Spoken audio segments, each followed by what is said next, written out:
नमस्कार दोस्तों, कैसे हैं आप लोग। आज हम देखने वाले हैं कि जो बच्चे होते हैं यानी कि स्टूडेंट्स है, ठीक है, स्पेसिफिकली स्टूडेंट्स के जो कमरे हैं उनके बारे में हम बात करेंगे कि इनके कमरे में कुछ ऐसी चीज़ें हैं, अगर वो वहाँ पर रहती है तो इनको पढ़ाई में कंसंट्रेट करना थोड़ा मुश्किल जाता है, थोड़ा हार्ड जाता है। तो ऐसी क्या चीज़ें हैं ये मैं आपको बताऊंगा। आप वो रिमूव कर दीजिए, आप उसका इम्पैक्ट देख सकते हैं। दोस्तों, अगर आपने अभी तक मेरा चैनल सब्सक्राइब नहीं किया है तो कृपया इसको सब्सक्राइब कीजिएगा। तो सबसे पहले हमें मालूम है कि जो बच्चों का कमरा होता है उसके लिए वास्तु में जो जगह बताई गई है वो सबसे पहली तो है नॉर्थ ईस्ट, ठीक है। उसके बाद में है वेस्ट साउथ वेस्ट, जो इधर का कमरा आता है। यहाँ पर जो वेस्ट साइड का जो पोर्शन है, वेस्ट साउथ वेस्ट, वो ज़्यादा करके प्रेफरेबली अच्छा रहता है। नॉर्थ वेस्ट में भी चलता है। नॉर्थ वेस्ट में जो है वहाँ पर भी कुछ स्पेसिफिक पोर्शन है।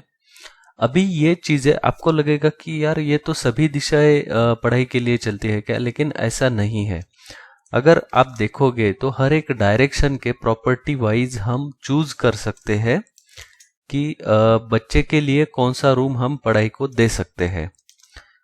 तो सबसे पहले आपको ये जानना जरूरी है कि, या फिर आपको ये देखना जरूरी है आपका बच्चा अभी कौन सी पढ़ाई कर रहा है। यानी कि समझो वो प्राइमरी यानी कि 10th तक वो अगर एजुकेशन ले रहा है तो नॉर्थ ईस्ट इज ओके, क्योंकि यहाँ पर कंसंट्रेशन इंप्रूव होता है। नॉर्थ ईस्ट में यहाँ पर हम मेडिटेशन कर सकते हैं, कंसंट्रेशन कर सकते हैं।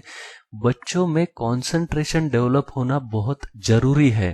कंसंट्रेशन अगर डेवलप हो गया तो फिर आप उसको कुछ भी चीजें दे सकते हैं, वो प्रॉपरली हैंडल कर सकता है। तो नॉर्थ ईस्ट में आप उसका पढ़ाई का रूम कर सकते हैं। यहाँ पर या फिर वेस्ट साउथ वेस्ट जो है, वेस्ट साउथ वेस्ट जोन भी पढ़ाई के लिए एजुकेशन जोन ही होता है। यहाँ पर आप उसकी किताबें, इसके जो पढ़ाई रिलेटेड चीजें हैं वो यहाँ पर रख सकते हैं, उससे भी आपको बहुत बेटर रिजल्ट मिलेगा।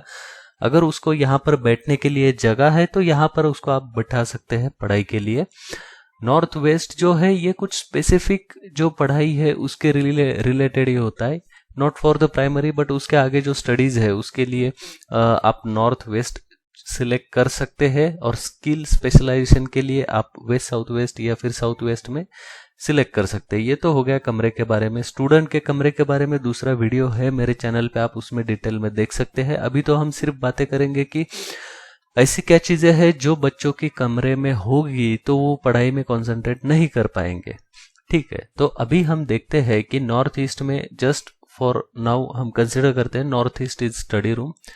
तो यहाँ पर समझिए अगर बच्चे का आपने जो स्टडी टेबल रखा है वो इस प्रकार से रखा है, ठीक है। यहाँ पर स्टडी टेबल है, सामने ये दीवार है और यहाँ पर वो बैठता है नॉर्थ की तरफ फेस करके, यानी इधर, ठीक है, इधर इसका फेस है। लेकिन अभी आपने समझो इस रूम में आपको एक मिरर लगाना है, तो आपने मिरर लगा दिया यहाँ पर, ओके, या फिर आपने मिरर लगा दिया यहाँ पर। इनमें से नॉट बोथ पोजीशन, इनमें से कहीं पे भी, इधर इधर या फिर पीछे, मिरर आपने ऐसा लगाया कि जिसमें जब आपका बच्चा पढ़ाई कर रहा है तो वो रिफ्लेक्ट हो रहा है। तो ये प्रॉपर नहीं है पोजीशन मिरर के लिए। स्टडी रूम में पहले तो आप मिरर लगाइए मत, वहां पर मिरर लगाने से पढ़ाई में कंसंट्रेशन कम हो जाएगा बच्चों का, इसलिए वहां से सबसे पहले आपको मिरर को रिमूव करना है। ये मिरर जो है आप इसको कर्टन लगा सकते हैं, या फिर कर्टन आपको डार्क लगाना है जिसमें कुछ भी रिफ्लेक्शन नहीं आना चाहिए। But strongly I recommend you that to remove this mirror from here, क्योंकि जो बच्चों का जो है मतलब ग्रोइंग फेज होता है तो वो बहुत नाजुक होते हैं। तो कौन सी एनर्जी किस प्रकार से इम्पैक्ट करती है या कितनी इंटेंसिटी से इम्पैक्ट करती है वो हम नहीं कह सकते। तो I think it's better to remove mirror from the students और किड्स रूम।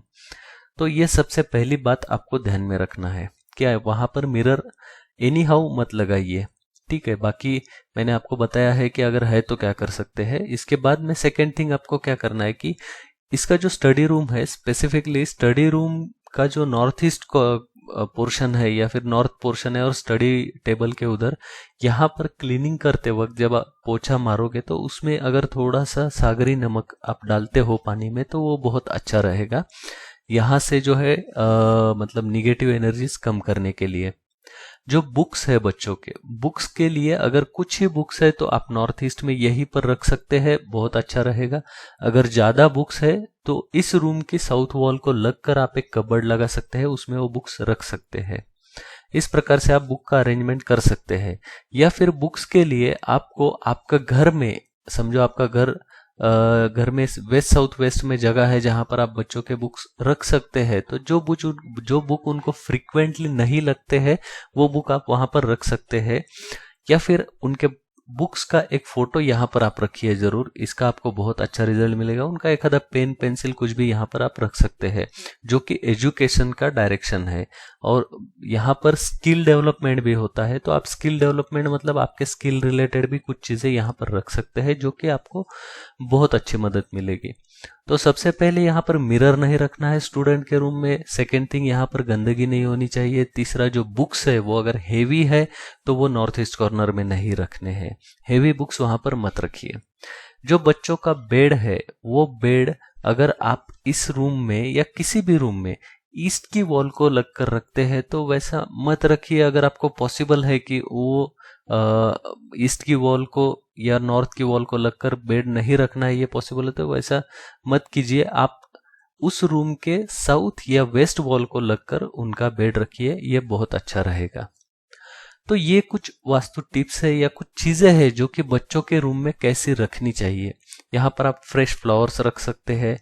जो एजुकेशन का एक पिरामिड आता है वो पिरामिड भी आप इनके टेबल पे रख सकते हैं, या माँ सरस्वती का फोटो आप लगाइए, बाकी कुछ लगाने की जरूरत नहीं है। एक प्रार्थना कीजिए, माँ सरस्वती का फोटो लगाइए, आपको बहुत अच्छा रिजल्ट मिलेगा। बस बच्चे का ध्यान लगा रहेगा पढ़ाई में। तो आप ये चीजें फॉलो कीजिए, आपको बहुत अच्छा फायदा मिलेगा। दोस्तों, ये वीडियो देखने के लिए धन्यवाद। इसको आपके दोस्तों के साथ में भी जरूर शेयर कीजिएगा। Thank you.